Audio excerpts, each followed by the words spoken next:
animal, talks like an animal, must be an animal.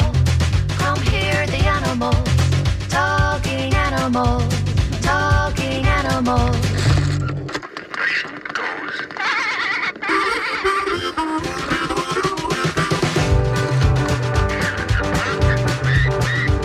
It walks like an animal, talks like an animal, must be an animal. Come hear the animals, talking animals, talking animals.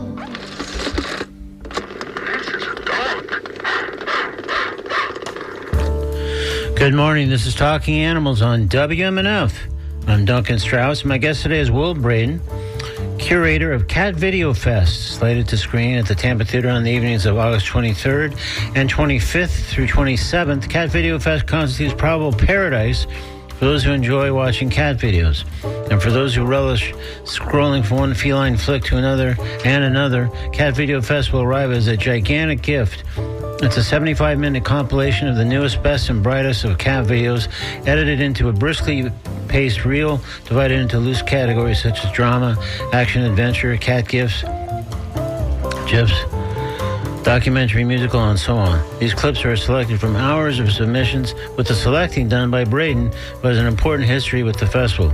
More than a decade ago, he shook up the scene with a series of videos featuring his mom's French-speaking cat, Henry, went viral. Braden began running Cat Video Fest in 2016. Cat Video Fest is now presented in over 200 cities across the country, teaming with independent theaters, and a portion of the proceeds from each engagement go to a local animal shelter. In this case, it's the Humane Society of Tampa Bay. We'll discuss various aspects of Cat Video Fest when I speak with Will Braden in just a moment here on Talking Animals on WMNF. First, though, a programming note.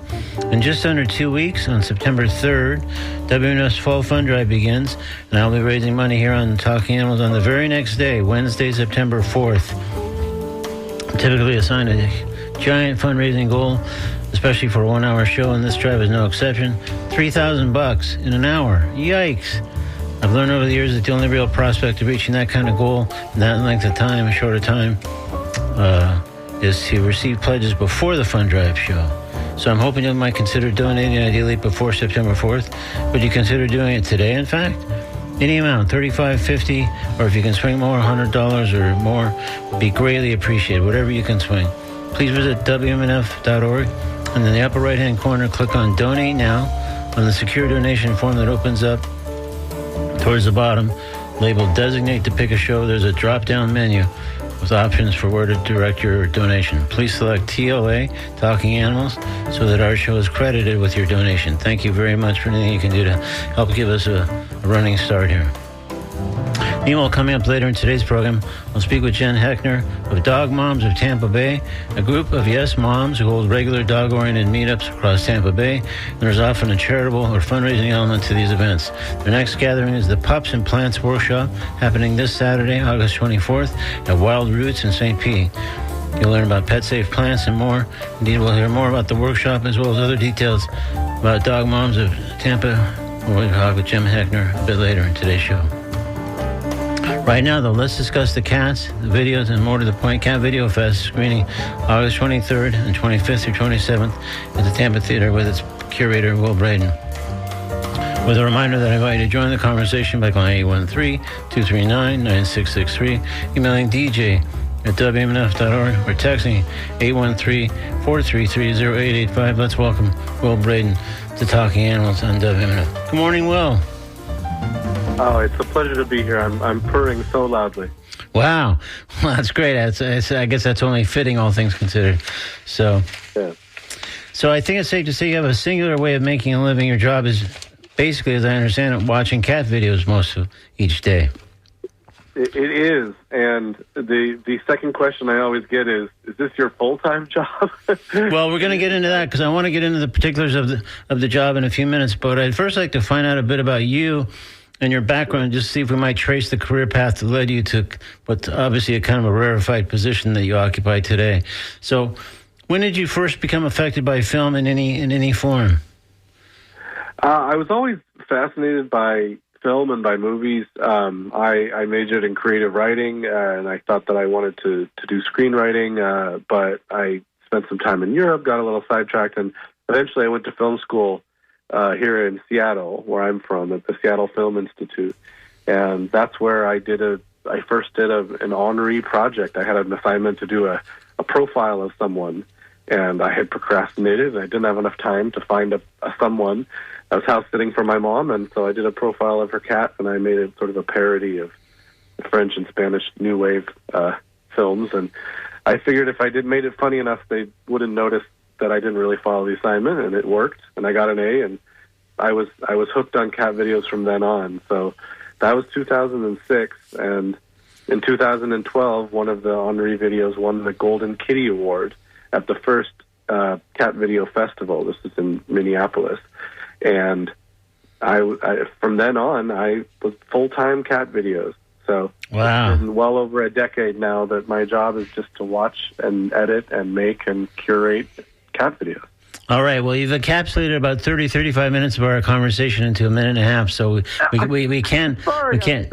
I'm too good at this. No, that's great. But we'll definitely expand on some of that. I kind of want to go back to first just being interested in film because... Sure. Was there something that kind of like just grabbed you, that you found sort of fascinating about film? I mean, not just enjoying it or finding it, well, this mystery is really gripping or whatever, but something you found that you felt like, hey, I'm really spending a lot of time thinking about film or analyzing this film or another film and having a conversation with yourself like, hey, is there any way I could maybe do this? Could I make a film? Sure. Yeah, it's a good question because, I mean, I grew up in the 80s in the sort of the heyday of big sort of spectacle movies. And I grew up, watching Star Wars and, Spielberg movies and a lot of fun things like that. And I loved those things. I gravitated towards them. But I found from early on that I was interested in the structure of movies too. And when I started to learn more about writing, and sort of the progression of stories and the 3-act structure of movies, I was drawn to that because I also really like puzzles. I like crossword puzzles and puzzles, and I like this idea that there is a solvable, correct way to sort of tell a story, which you can change, and you can change the rules and everything, obviously, but the idea that there's a universality to stories, and movies is just another way to tell a story. I was always drawn to that, and so I don't know how that morphed into cats, but that was my first real sort of love of movies, was the idea that they were piecing something together, and that's why my favorite genre of movies is still heist movies or escaping from a prison or something. I like the kind of movies where someone is solving a puzzle. Right, because then there's two puzzles at least. There's how the film was written and directed and pieced together, and then there's the on-screen puzzle that the film is actually about. So it's probably got you on a couple levels right off the bat.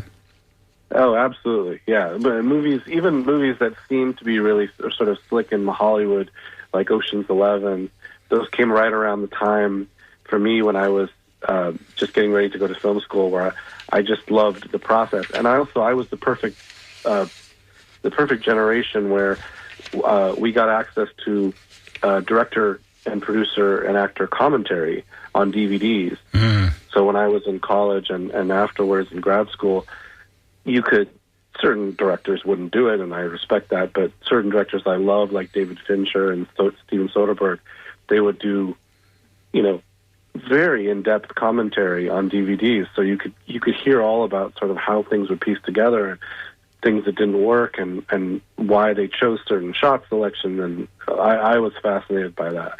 And some of my friends were like, I don't really want to hear the behind the scenes because it takes away my immersion from the film, but I never felt like that at all. I always just felt like it enhanced it the more I knew. Yeah, for them it's kind of like the magician telling how they did the trick, but for you it was more just like, okay, here's how the puzzle in this case worked, and this is how it was solved. Exactly, yeah. I wanted to know how it was set out and how they solved the puzzle even before anything we saw on screen. It was just the process of creating it and executing it. So when you went to film school, did that kind of just underscore your fascination with the? Sounds like really it's a lot of it for you is structure. Yeah.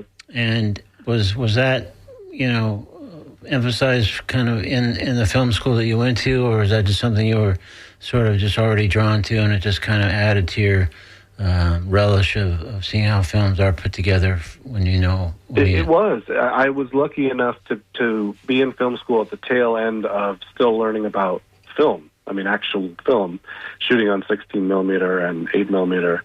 And so because of that, there was a lot more preparation involved at the beginning when we were making student films. Yeah. You couldn't just shoot and shoot and shoot on digital and then figure it out later. We had to, film was precious. Yeah, and expensive. Yeah. Expensive, yeah. And our first projects were MOS projects, which means no dialogue. And so you had to figure out how to structure something and tell a story without a lot of the usual tricks that you were used to. And so it was basically like a silent film, or? Kind of, yeah. MOS means mit ohne Sprache, which is German for without talking, and it's basically just means you learn you're supposed to be focusing on developing the film and cuts and edits and angles of shots. So they want to take away your reliance on dialogue to tell the story, so that you focus on more of the technical aspects. What I think a lot of people in my class did was still try to just do these projects that they wanted to do and take out the dialogue, and then it was either confusing or it didn't work. And I just immediately started thinking, okay, well, where is there no dialogue? And I thought, Looney Tunes or, early, Buster Keaton and stuff like that. And so I just decided to start making, really sort of kinetic, sort of silly, action-oriented things that were all funny. And it really, really tickled me from the beginning. I just thought, oh, this is great. And without having to rely on the dialogue, I was able to think, okay, well, what is this going to look like in the end? And how, thinking about which shots I was going to do to sort of set up punchlines of physical gags and stuff like that. And I found that to be so much fun. And then later on, in a year later, when we're doing, real dialogue-driven pieces, I still wanted to go back to that. My final piece that's in film school was, I think it had maybe 3 lines in it, and it was just about a kid whose mom works at the aquarium here in Seattle, who was like running around doing all this stuff, and it was still almost like a cartoon. I just always thought the best stories are told where it's all up there on the screen and no one has to interpret anything. That's just for me, for what I find funny. Yeah. Well, that may, to some people, foreshadow a little bit later the cat video realm. But let me ask you, are you glad you went to film school? Because a lot of people, I think, feel they are glad and they learn a lot. And some people feel like, I could have gotten a lot of this just on my own making films, which I was already doing before I went to film school. So where do you land on this? Right in the middle. I'm very glad I went. I love the Seattle Film Institute. I had a lot of great experiences there, and there's a lot of things that I use daily, and certainly use editing the reel that I rely on. On the other hand, I thought of it at the time as this sort of jumping a springboard to going to L.A. And after I got done with film school, I moved to L.A., and I just hated it. I hated it. I had a lot of work right away, not necessarily like amazing stuff, but there's no shortage of work if you in LA, if you want to work hard and you're willing to do whatever. I didn't like the culture of it, and so immediately I was thinking, oh boy, have I made a big mistake with what I want to do here. But then I came back to Seattle and started doing different kinds of projects and doing a lot of videography and even just wedding videos, but also I worked a lot with local nonprofits doing sort of commercial videos and, telling stories just quickly and visually like that in small mediums, local commercials. And I found that fun as well. So yeah, I'm glad that I went, but I definitely do, I do sympathize with people who think that college in general or any kind of advanced study, I mean, there's always going to be people who say you can get away without it, but really it's just a matter of your expectations. If your expectations of any kind of schooling are, as soon as I'm done with the schooling, I've got it made, then you're going to be disappointed. But if you think, I'm going to enjoy this and I'm going to have all these tools in my belt, and then we'll see what happens, then I think it can definitely be worth it. Yeah. Well, it also sounds like for you, L.A. in various ways was not a good fit, regardless of your training and having been to film school. Just, like you say, there was plenty of opportunities for work and stuff with someone with your background and training, but it sounds like more of a culture clash maybe for you. It was a lot of things. I mean, I just remember like being there for 3 or 4 days, and my car was so dirty, and I was just like, why are there? And then now I realize why there's a car wash on every corner.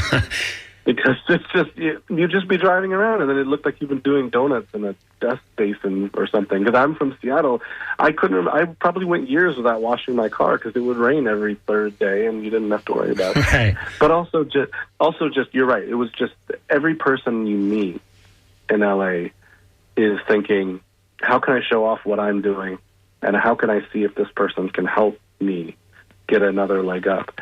And some people are okay playing that game, and it's fun, and they find the creative aspect worth the sort of odd interpersonal relationships. But I couldn't get past it. I felt like every conversation I had was transactional, and it made me feel really isolated and weird. So, it wasn't for me. I like visiting LA a lot. I have friends there, but it's just not for me in general. I'm a Seattle guy.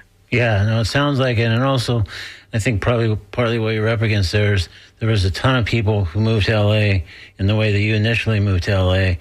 So a lot of people with kind of, big hopes and dreams that they'd pinned on their move. So it probably was very transactional, like, hey, I'm here to make films, or I'm here to get a gig or whatever. So that's what I want to talk about here, whether it's with Will or with the next guy. Yeah. And I never was going there going, I'm going to be the next Martin Scorsese or something. It just wasn't. I just thought this is what you're supposed to do. Yeah, it's the next step. Yeah, probably. Yeah, and as soon as I was there, I thought, okay, well, maybe this isn't what I'm supposed to do. So I'm thankful that I didn't just stay there for the sake of doing it. Well, before we get into more cat realm, let me ask you this: is there any sort of Will Braden film on the horizon, a new offering of some kind that you've been working on? No, I mean, the Cat Video Fest is my full-time gig. Every once in a while, I have ideas in my head of, well, maybe I could do this or that, but I get enough of the juices flowing creatively for me, putting together the reel, putting together the trailer each year, and working on other things that are kind of different muscles that I never had before, and doing graphic design, and I do all the music for the Cat Video Fest as well, so I get to do a lot of creative stuff that way. Yeah. I do want to someday do like a documentary just on something cat related. I think it would be fun to just like go around the country, just meeting a lot of the people whose videos that I've used in the past. But there's some people where I've had relationships with them for 6-7 years of putting videos and sharing content. And I've never met them in person. So there's things like that I always think about. Yeah, someday, Sure. But right now, you sound like you're content and you're satisfied because there's so many things that draws on your abilities and your talents when you're just putting together the latest version of Cat Video Fest. Absolutely. Yeah, it's very fulfilling. Yeah. So when did cats enter your picture? I mean, like, when or how did you become a cat guy? I assume cat guy status is partly at least required for the gig. Yeah, definitely. I mean, and people often ask, like, do you have an antagonism towards dogs because you work with cats so much? I love dogs. I'm just too lazy to have a dog. You got to get up early and walk them and make sure you're home on time. And cats are a little less work in that realm. But I grew up with cats and dogs. I got to pick out two cats from a local shelter when I was, I think, 8 or 9. And I don't remember a time where I didn't have a cat in my life. How many cats live with you currently? Only one. Okay, so you're one at a time guy, it sounds like. Well, I have had more than once. My now wife, then girlfriend, when we moved in together, she had a cat, so we had two for a bit. But that cat since passed. So we have one now, and my wife is very kitten crazy right now. She really wants another one, and I think that my cat Nin, who's an elderly lady cat, would be fine with it. And she goes, no. She wouldn't be fine with it. So we'll see if how long she can wait before we get a second one. All right. But yeah, I was always into cats. There was a picture of me, and I must have been about 7 or 8, doing a school project about cats. So I'm pointing to a little whiteboard with all this information about cats, like I'm a cat scientist. Okay. And it's my favorite picture of me is from childhood because I think, look, I got the receipt. If anybody questions, really, you just watch cat videos for a living, I can say, look how far back this goes. Yeah. Yeah, exactly. That's great. Well, this is Talking Animals on WNF. I'm Duncan Strauss. If you just tuned in, my guest is Will Braden, curator of Cat Video Fest 2024, slated to screen at the Tampa Theater on August 23rd and then again the 25th through the 27th. Cat Video Fest is a compilation of the newest, sort of best and brightest of cat videos, edited by Will into a briskly paced 75-minute bonanza. And if you have questions for Will, who selects all the cat videos that end up at Cat Video Fest, as we're hearing, or just like to offer a comment about cats, cat videos, whatever, please call 813-239-9663, email dj@wnf.org, or text 813-433-0885. So it looks like we have a caller that might want to get involved in the conversation. Let's get them involved. Hi, you're on Talking Animals with Will Braden of Cat Video Fest. Hey, first of all, thank you as always, Duncan, for having verified the world's best animal-centered show in any media. So you are the man. Well, I guess you've done global research to assign me that kind of... I've looked at every animal-related show in every language from every universe. And the Duncan Talking Animals show, I mean, just the theme song itself is, beyond everybody else. Well, that we must quickly credit to Rebecca Pulley, the local amazing singer-songwriter musician. That earlier. That was yeah, I love those sounds, and sometimes when I'm super high, I'll go around going, dog, bark, bark, bark, and people look at me and think they're going to call for a mental health check. But here's something that'll be very controversial, and it's almost like a philosophical religious thing, but my belief is that, especially when Shady Vance called out women who love cats, the childless cat ladies, I see a kind of cultural, anthropological difference between people who love dogs but hate cats and people who love cats but don't like dogs. And I think the difference is that although cats are terrible predators for native wildlife like birds, they can't be trained to be aggressive proximity invaders. They can't be used by racist police officers to attack black people in Selma. They can't be used to sniff drugs. Rarely, if ever. In fact, I don't think I've ever heard of a cat killing a baby. But you hear all of that with dogs. And I noticed that with a certain percentage of dog owners, entitlement and narcissism that goes way beyond the dog park and extends to off-leash dogs on the beaches chasing native birds. With cats, you have a more peaceful, introverted, sensitive animal that isn't aggressive and can't really be made, fatally aggressive. So, especially since Shady Vance, criticized people who love cats, and dogs have been historically used in war and as aggressive proximity guardians. I'd like you to comment on that if you feel safe doing so, knowing that there's millions of dog lovers who listen to this show. Wow, that's quite a question and quite a preamble to it. I like it. So that's plenty to chew on. So, Will, feel free to answer in any way that you'd like. Yeah, well, I'll say a few things. One is, the cats are really the only domesticated animal that domesticated themselves. So you have a point there that they just decided they wanted to hang out with us because it was easier for them, not because we trained them to do things for us. So I do think that is a fundamental difference in the domestication and sort of what the history of domesticated, cats versus dogs is. I don't want to touch necessarily the anthropological idea of cat people versus dog people, because I think that the lion's share of people like dogs and cats. They might just have a preference one way or another. But I will say that two things. One is the big part of why cats were on the internet is because of one of the things that the caller mentioned, which is that there really isn't like cat parks. There aren't take your cats to work days. Yeah. People don't generally walk around with cats on leashes, although it happens sometimes. So the internet became the de facto place for that. And so the introversion aspect of it is absolutely true.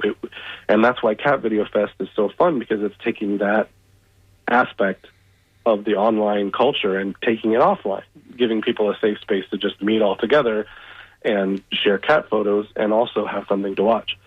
The J.D. Vance thing is funny because the timing of it was so serendipitous.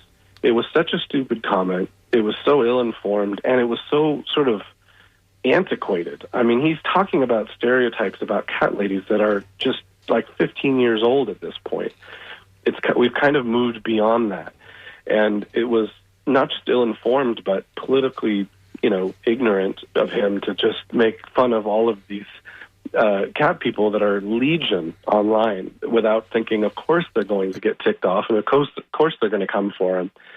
And the idea that anybody liking anything should just be an object of derision is a silly idea, in my opinion.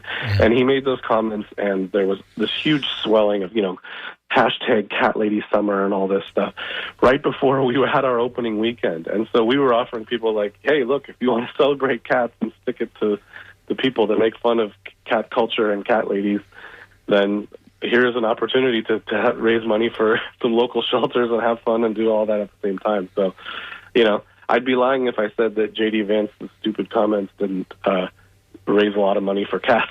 Yeah, no, that's a plus I hadn't even considered. Yeah. Yeah, so good for him. Keep saying stupid things, J.D. Vance. Right.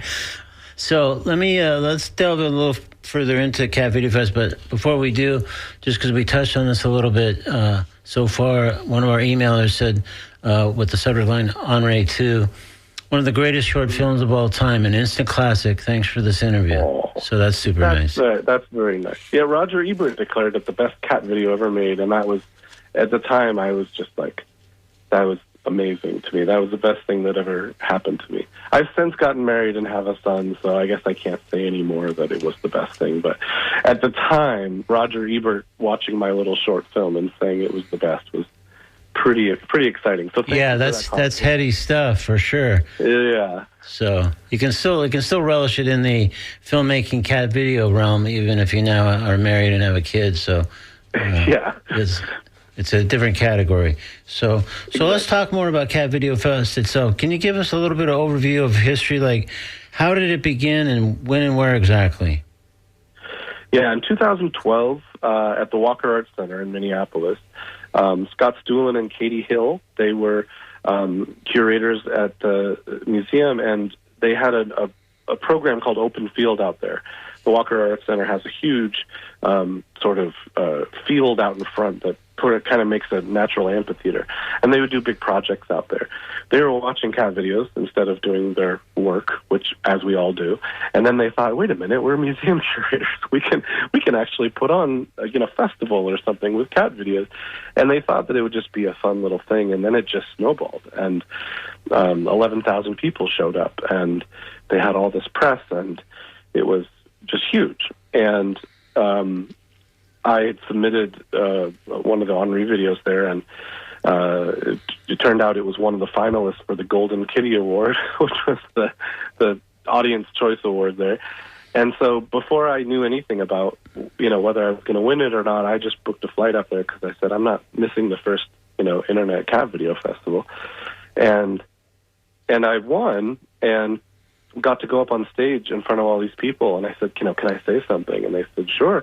And so I went up there and I said, thank you so much, and I'll be back next year with another Henri video. And there was huge cheers, and I got off the stage, and Scott said, well, I guess we're doing this again next year, Will. You just told 11,000 people and 30 media outlets that we're doing it. So I sunk my claws in really quickly. I thought, this is too much fun. So I began bit by bit to start working more with it. I began curating the reel for the Walker, and then in 2015 they stepped away to do other projects. So from 2016 onward, I took over both curating the reel and then the behind the scenes scheduling and business stuff. So that was the history. And then in 2019, I started to partner with Oscilloscope, who does our theatrical distribution. And they're a really special kind of theatrical distribution company, a film distribution company, that really only works on things that they like, that tell amazing stories, that work with, directors that are people of color and people in the LGBTQ community and from other countries, or, movies that might not get distribution because they have odd subject matter or things like that. And so it was a perfect marriage from the beginning. And so now we're in our 6th year with that partnership, and it's is that did it go national or maybe more broadly national at that point once you teamed with them? I mean, they just supercharged what I'd been trying to do meekly on my own, which was sort of contacting theaters, and they had all the relationships in place, whereas I was trying to just contact theaters that I liked and knew in different places, and would try to go, okay, hear me out. It's cat videos, and it was just, I had to sort of start from scratch every single time. Yeah. They had the networking to do it, and so it supercharged it. But the good thing about Cat Video Fest is if you just get it in front of people, it always works. Everyone is always happy. It always raises money. It's G-rated. It's for everybody.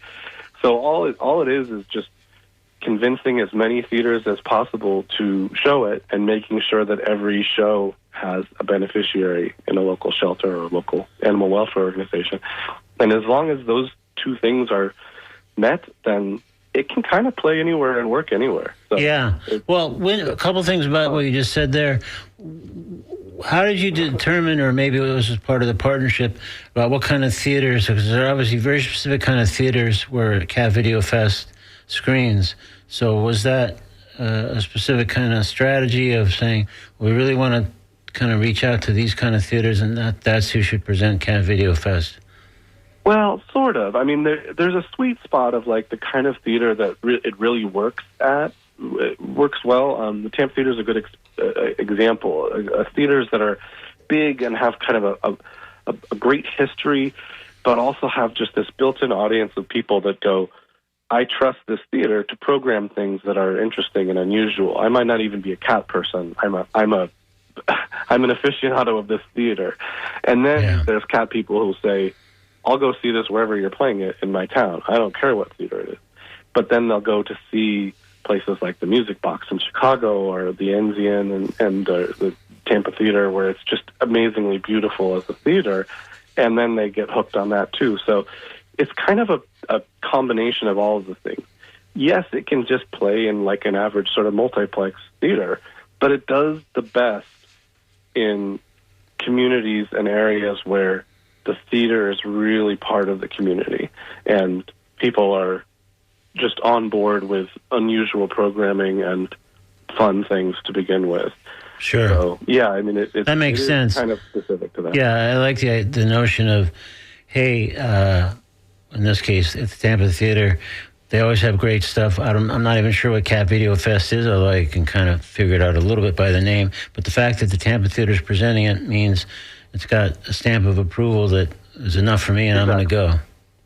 Yeah, exactly. It's a pedigree. And I mean, it's hard to find a more beautiful theater in the nation than Tampa Theater. I mean, it's like something built, like in a castle or something. It's just so amazing. And so there is something funny to me about watching something so, earnestly silly, like Cat Video Fest in such a beautiful, historic... kind of regal surroundings, yeah. Yeah, but I think that's part of the fun of it. That, it's like if somebody slips and falls in a puddle, it's funnier if they're wearing a tuxedo, For sure.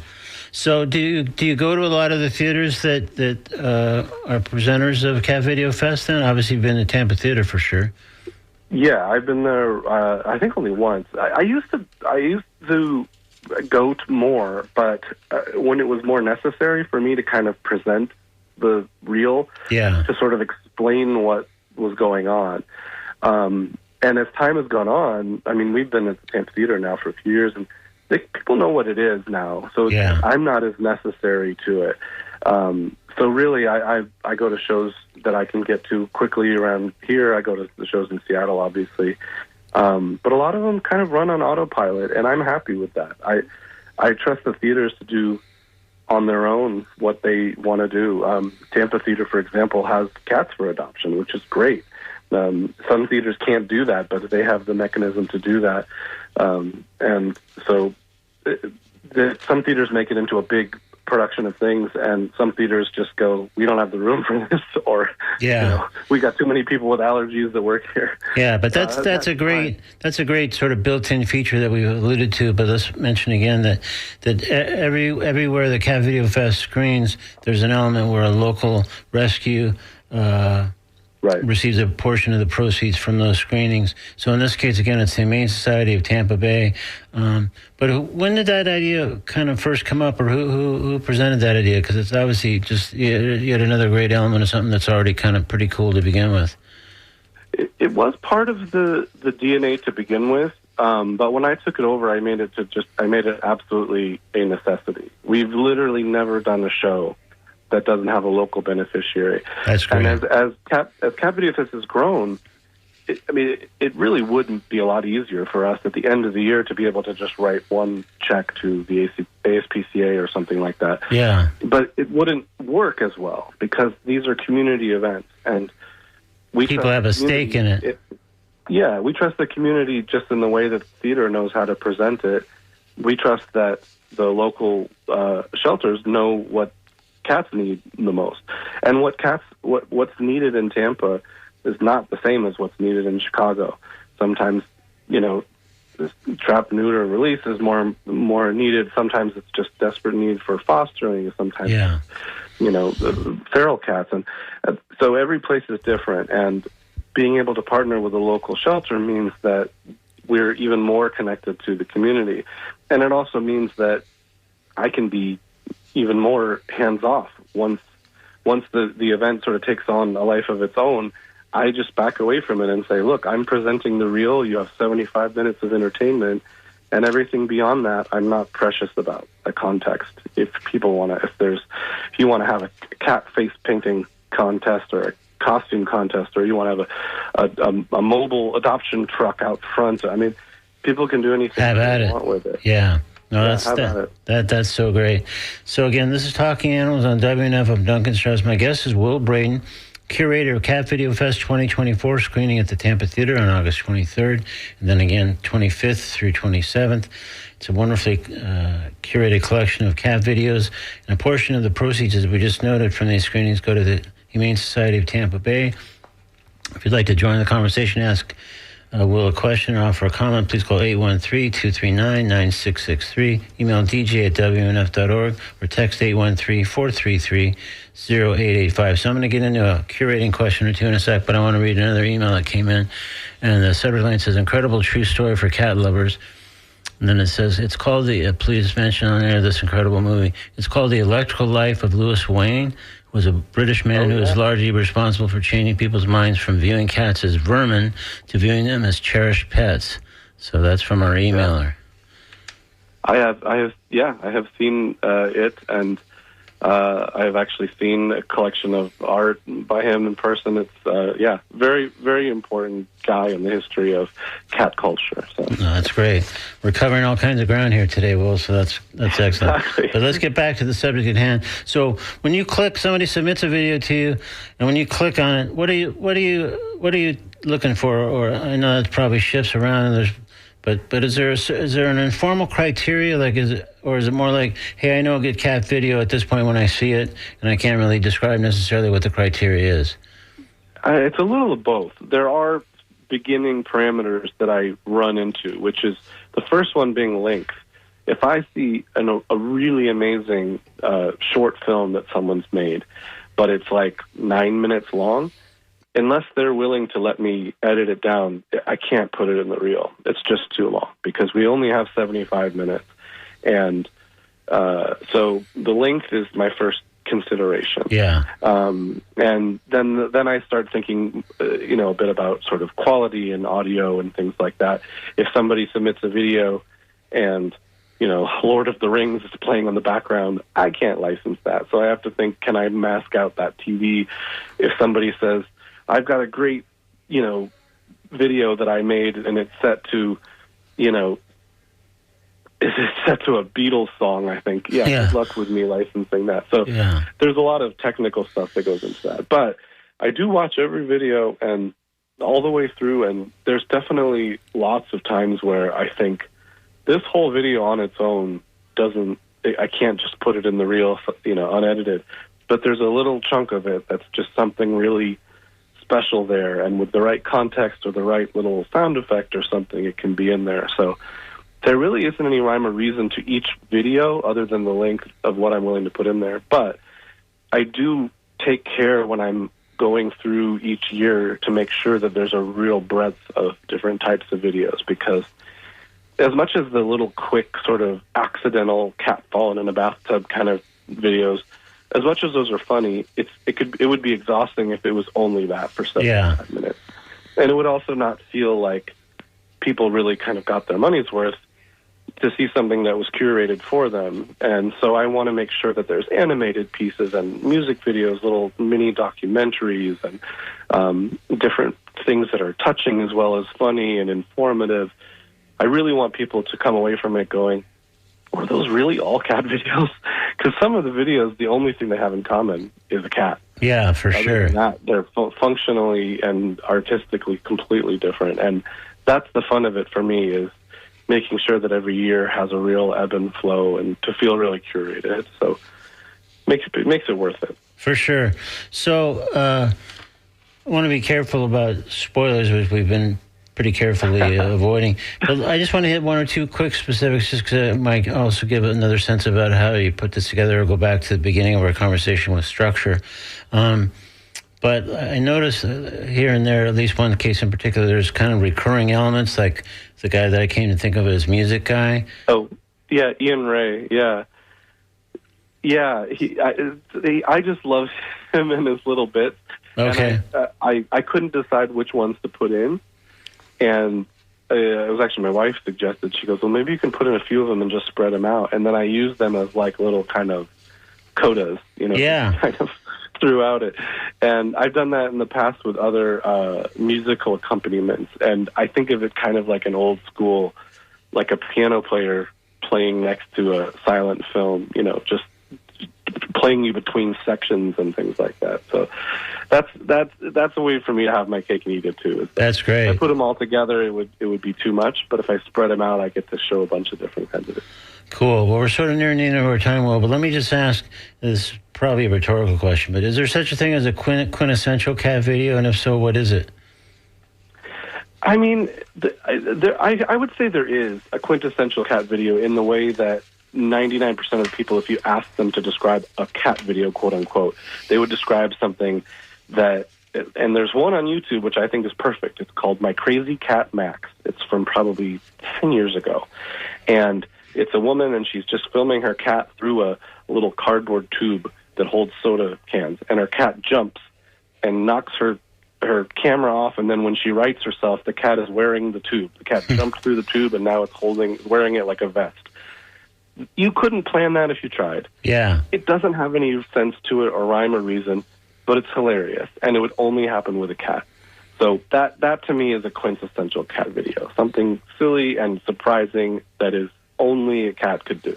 Yeah. Well, there's plenty of similar things, or at least a huge range of cat videos at Cat Video Fest. So again, we've been speaking to Will Braden. He curates all these. And by the way, one quick question. Can videos repeat from one year to the next, or is it all fresh from each year? Generally, it's all new each year. Once in a while, I'll have like a quick section of like a classic montage from years past. But no, every year is different, because some people come, every year. So I have people that have been to the real, 6-7 years in a row, and so I want them to see different things each time. Yeah. One more thing I want to mention before we go is, on Sunday, the Sunday show at the Tampa Theater, my old friend Chris Poole, Catman Chris. Oh, great. Here. And he is the best. Cole and Marmalade and Catman Chris on YouTube and on socials. And he'll be there. And he is maybe just like one of the best old school content creators for cat stuff. And he now rescues cats as well. And has been doing it for years and years and years, and is the nicest guy. So for sure, to meet him is almost worth the price of admission. That sounds great. Yeah, of course, he's not surprised you've been a guest on the show in the past, and he's fantastic. Of course, yeah. So, Will, thank you so much. So, this is Will Braden is Cat Video Fest, catvideofest.com to find out more. If you have a video that you might want to submit, they can give you the info on that. And again, it's screening at the Tampa Theater August 23 and then 25, 26, 27. So, Will, thanks again for joining us on Talking Animals and giving us a bunch of fun feline cinematic adventures. It's been my pleasure. Thanks a lot.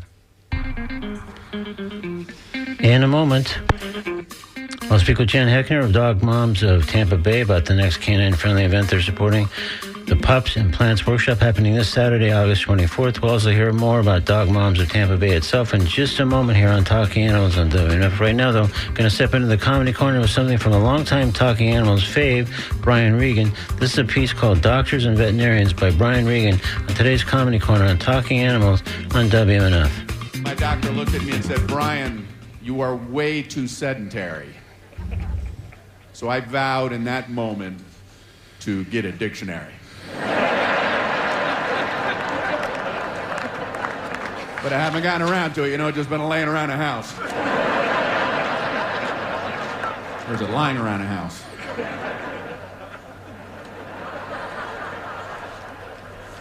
Doctors specialize, right? Last month, I went to an ear, nose, and throat doctor.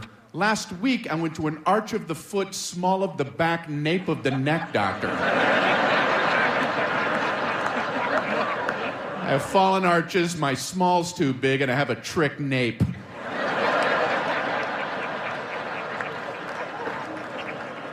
It's weird. In the human world, there's a doctor for every body part, but in the animal world, a veterinarian takes care of all animals and all their parts.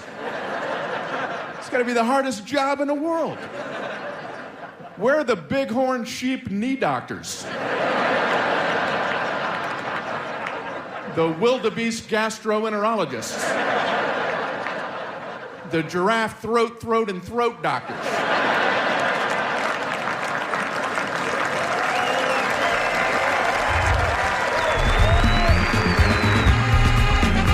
That was Brian Regan, today's Comedy Corner, with a piece called Doctors and Veterinarians, taken from his Netflix special, On the Rocks.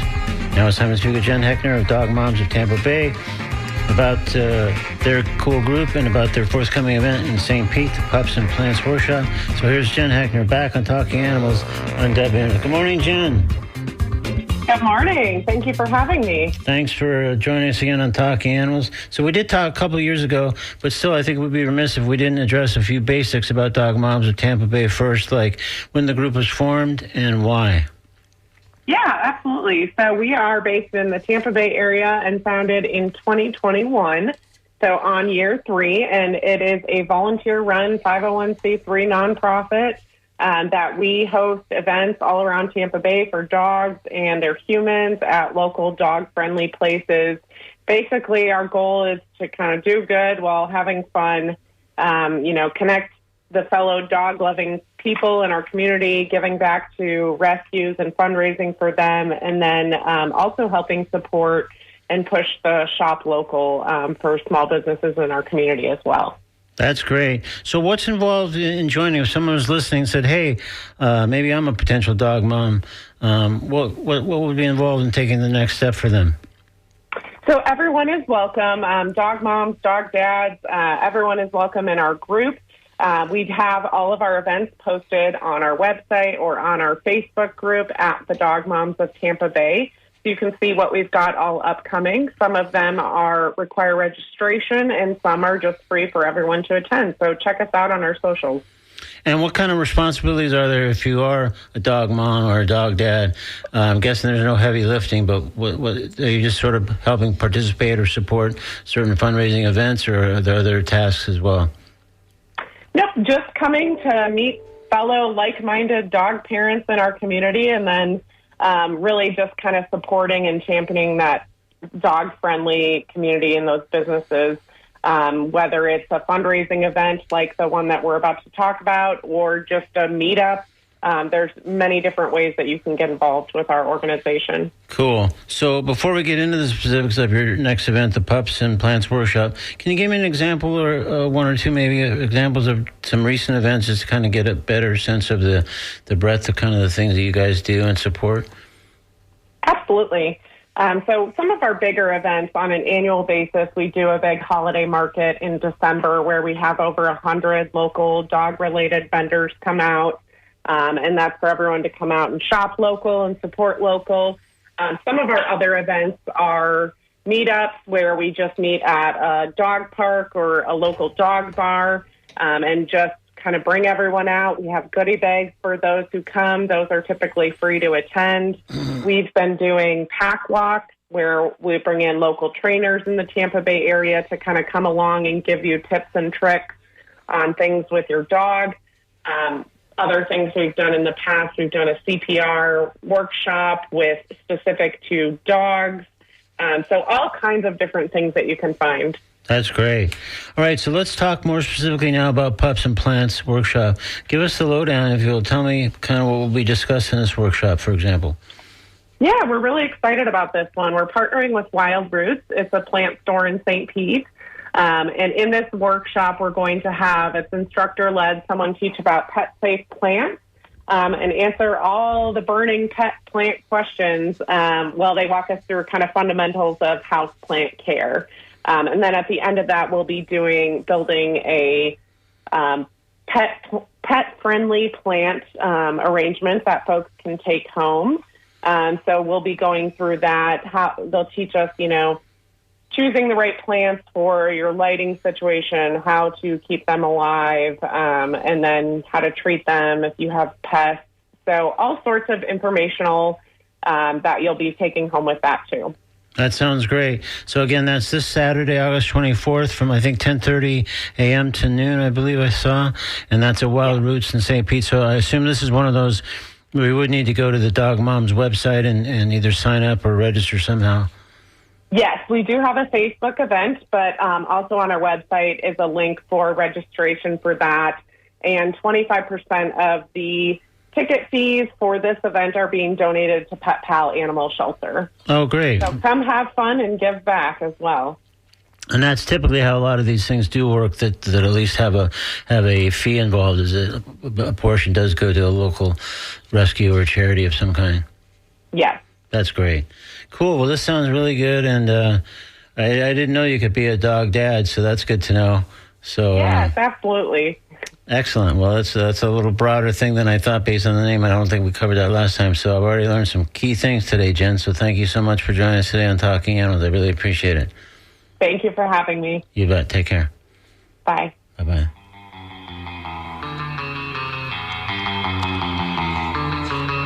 Coming up on WNF, it's The Conversation, the great show hosted by Mario Nunez and Joe Kane Carter. After that, we shift back to music programming with Jim Bannon, holding forth from 1 to 3, followed by Doug Renk, who I believe is in today for Nancy C., hosting the Wednesday Traffic Jam from 3 to 6 p.m., at which point our terrific Wednesday night block of Latin music kicks in. We'll be back next Wednesday with another edition of Talking Animals. And again, if you have a chance to slip a couple bucks into the Talking Animals kitty there at WMNF.org and just go to donate. And then the drop-down menu, TLA Talking Animals, just gives a head start on our gigantic fundraising goal coming right up with 2 weeks away from our fund drive. So I think that's mostly it for now. I invite you to visit talkinganimals.net, where audio archives of every show we've ever done are presented there on Apple Podcasts and other podcast platforms too. And our social media pages are links there. You can also subscribe to our newsletter to find out about our guests a couple of days beforehand and other news from the Talking Animals world. So, I'm Duncan Strauss. Thanks very much for listening. Have a good week. Be kind to animals. Be kind to others. Be kind to yourself. This is Talking Animals on WMNF, Tampa, Brandon, Clearwater, Largo, Wiki Watching, and beyond. Conversation coming up shortly after NPR News headlines, and then back to music with Jim Bannon and Doug Rankin for Nancy C. today. We'll see you next Wednesday on Talking Animals on WNF. Thanks.